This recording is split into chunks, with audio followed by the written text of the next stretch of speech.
I'm Annika Hartley, and I'm a political animal, in that I'm an animal who lives on this planet, and the planet is on fucking fire, and apparently that's a political... Anyway, here's what's on the Victorian Senate ballot paper.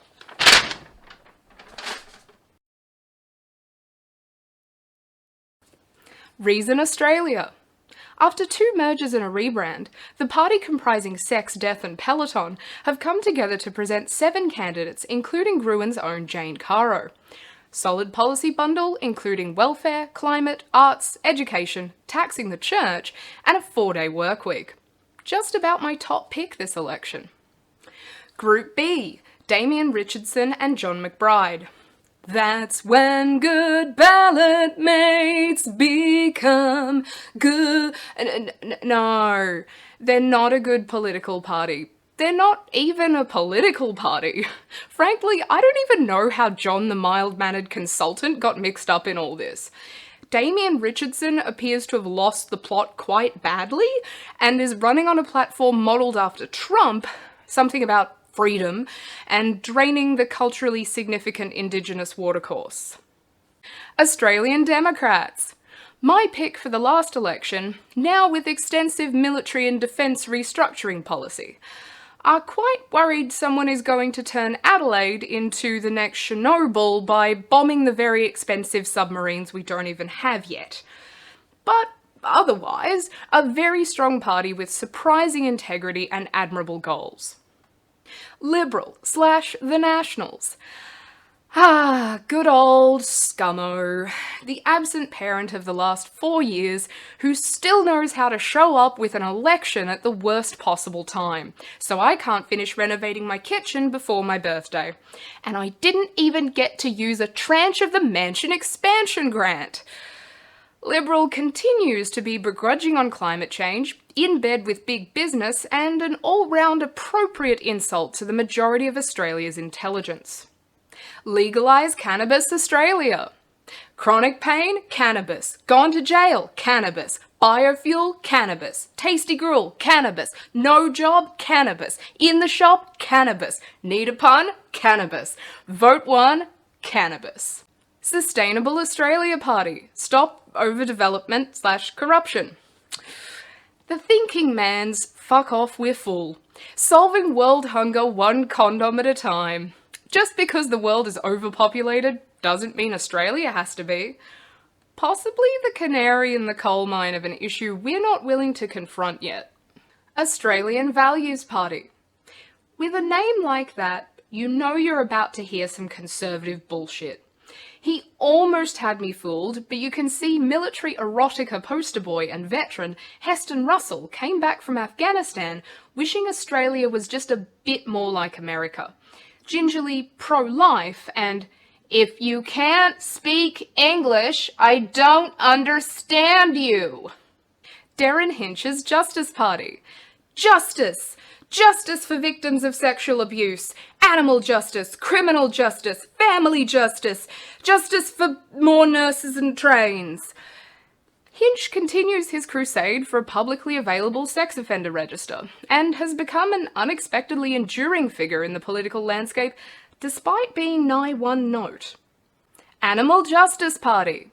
If animal rights activism was a religion, the AJP are the church. 62 pages of policy, from workplaces to wombats, all with animals at the centre. So opposed to live animal export, they think it might have caused COVID-19. Australian Progressives. I don't know where these guys have been hiding, but their commitment to ending poverty and climate change is mwah. Welfare, healthcare, education, renewable energy, it's all there. Byrne would be proud and empathetic about them not wanting to be labelled socialists. Australian Labor Party. We've had a Labor government for only 6 out of the last 20 years, and people still see them as responsible for why we're all not swimming in money. Truth is, we'd rather be scared than bored. We need to recognise how conservative and insular we are as a nation. There are far more captivating, far more left-leaning parties out there. Our left-wing Labour is only left of the extreme right. but they are the very definition of the lesser of two evils. UAP. With an advertising budget that trumps even Josh Frydenberg, Clive Palmer and the United Australia Party have been the yellow stain of media corruption, screaming distrust from every billboard, while funneling preferences, and perhaps other commodities, to the Liberal Party. Rich scumbag in the front, rich scumbag in the back. Socialist Alliance. If wishes were horses, beggars would ride. With an ideology you can't fault and a costing strategy you can't find, the Socialist Alliance deliver a utopian vision where everything is free, everyone lives in unfettered harmony, and the rich actually pay their taxes. Australian Federation Party. Weird lives here. A conglomeration of independents and Conservative Party rejects who never wanted to be in politics and frankly shouldn't have been. The biggest and most disorganised grab bag of policy that I have ever seen, evoking the fertiliser lovers and gold stockpilers of old, with added COVID minimisation and Christian values. Shooters, Fishers and Farmers Party. Or as I like to call them, poachers, trespassers and arsonists. Absolute yahoos who never want to meet a problem they can't solve by shooting it in the face, setting fire to it, eating it, and driving away from it as fast as they can. Usually in that order. Pauline Hanson's One Nation. When the AEC forced them to delete Pauline Hanson the cartoon, did all their policies go with it? The wheels are really falling off for Pauline, as One Nation proudly celebrates 25 years of racism, or as they like to call it, select cultural cohesion. Breathtakingly, this election they have found one seemingly non-racist viewpoint, and used it to silence the voices of First Nations peoples. Citizens Party. Have you ever been screwed over by a bank? Does that make you mad? Do you want banking reforms you can barely understand? Do you want to fund infrastructure projects nobody understands? Do people not understand you? Well, the Citizens Electoral Conspiracy, Council, Party, understands. Group R, Morgan C. Jonas and Monica Smit. Jonas is a Facebook Live campaigner with nearly 100,000 followers, and a 2.6-star review rating. After failing to become a government-sanctioned thug, he can now be seen getting arrested at lockdown protests, draped in the Australian flag, yelling into a microphone about how Daniel Andrews is a communist and COVID is a hoax. Monica Smit is his journalist fiancée who documents the whole thing, famous for founding Reignite Democracy Australia, raking in the crowdsourced donations, and also getting arrested for incitement. Fusion. Science, pirate, secular, climate emergency. After a 5-party merger, lions, tigers and bears, oh my, still want you to know that it's a fucking climate emergency. I can only imagine what it's like to have one of the most compassionate and intelligent policy portfolios out there, and yet no one listens to you. Maybe pooling their votes can end their frustrations? Group T, Susan Benedyka and Christine Richards. Susan is the kind of people's senator you worry is too sweet and innocent to make it in the world of politics. A real people's advocate with a compassionate streak who'll probably make more of a difference continuing to listen to every sob story in her electorate than actually getting elected. Christine Richards is her running mate, a Toorak College graduate, former Mayor of Frankston, lawyer and ABC broadcaster. The Greens. You've really got to admire these guys for keeping up the good fight.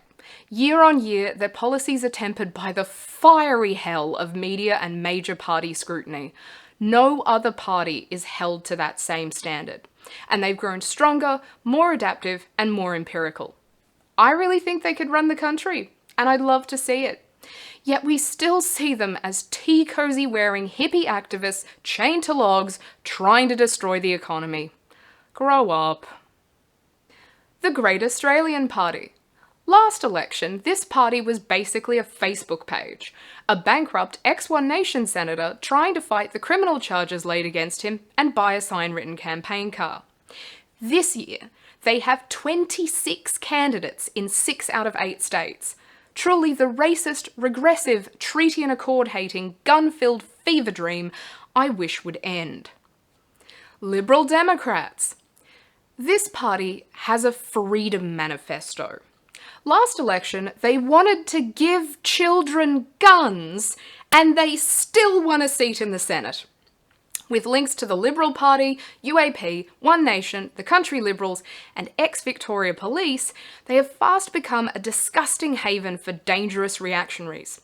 True contender for worst of the worst. Informed Medical Options Party. How can you say anti-vaxxer without saying anti-vaxxer? Informed medical options, of course. You know that crazy conspiracy theory that was going around about the government injecting us with 5G in the form of the COVID vaccine? These numpties actually believe it. Group Y, Peter Byrne and Jason Wardle, aka the Socialist Equality Party, demanding equality for socialists since 1972. And every year since, on every university notice board ever, from here to Julian Assange's London prison. The revolution was meant to start decades ago, but it's definitely coming. Maybe tomorrow, or maybe the day after, or the day after that, or the day after that, or the day after that, or the day after that, or the day after that. Victorian Socialists. When they say we need to fix capitalism, what they actually mean is break the wheel with a stringent pandemic response, staggering amounts of wealth tax, and fantastical climate goals, as well as opening the borders, defunding the police, abolishing ASIO, and disbanding the SAS. What could go wrong? And now, continuing our election broadcast, we've got the most underfunded event of the season, the ICAC, the Independent Candidate Awards coverage. Stay tuned, because it's probably the only ICAC you're getting.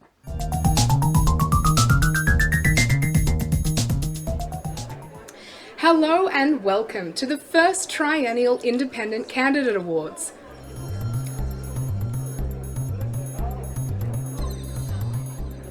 I'm your host, Annika Hartley, and I'm a political animal, in that I'm an animal who lives on this planet, and the planet is on fucking fire.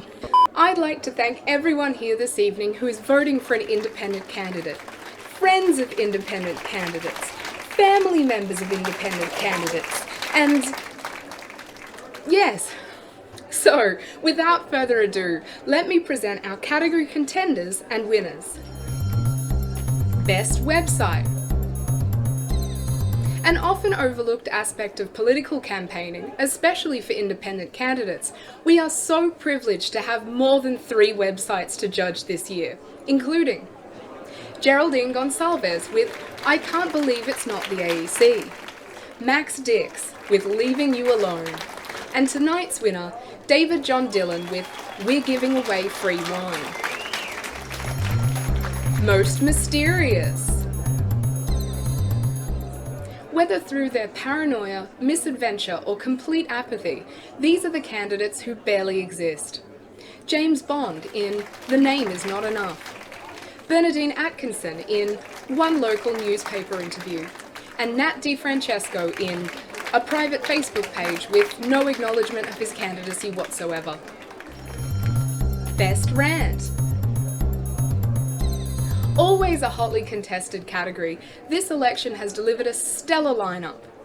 Paul Ross with Be Coopetitionist, Glenn Floyd with Medical Mafia Bribery, and our clear winner, Alan Ridgeway with A Plate of Almond Fatigue, How I'm Going to Stop Eddie Maguire by Flooding Central Australia. Weirdest reason for being in politics. From the inferred to the explicit, there are many reasons for getting into politics. Here are just 3. David John Dillon with Getting the Deputy Leader of the Opposition Off My Lawn, Neal Smith with I Did It for Twitter, and this evening's winner, Geraldine Gonsalvez with To Stop Kids Watching Porn. Worst Policy Platform. Together with best rant and weirdest reason for being in politics, worst policy platform is the jewel in the crown of the trifecta of no one taking you seriously. Tonight we present Tran with Less Nursing Homes, Nat Francesco with Give Me My Shotgun, but the winner is Glenn Floyd with the 1901 Constitution. Best Policy Platform. This is the most important and hardest category to award, and tonight's winner will be taking home less than 1% of the vote regardless. The contenders are James Boomer Remover Bond with Candidate Smackdown, and Max Dix with his second category nomination for Leaving You Alone. And the award goes to Joseph Toscano with the 8-pointed star of Organised Anarchy. Best Name. Our final and perhaps most influential category of the night, presenting Geraldine Marie Antoinette Gonsalvez, Bond James Bond, and our winner, Max Dix. Out your fucking mouth!